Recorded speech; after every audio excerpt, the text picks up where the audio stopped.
இன்றைய தியானம் அபயம்.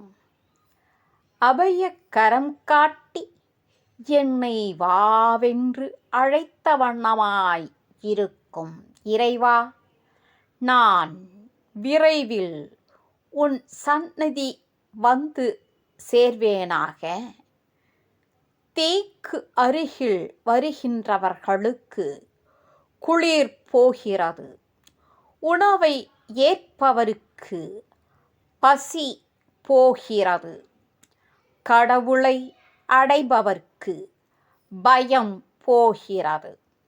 கடவுளில் ஒன்றி விடுபவருக்கு ஆபத்து ஒன்றுமே இல்லை.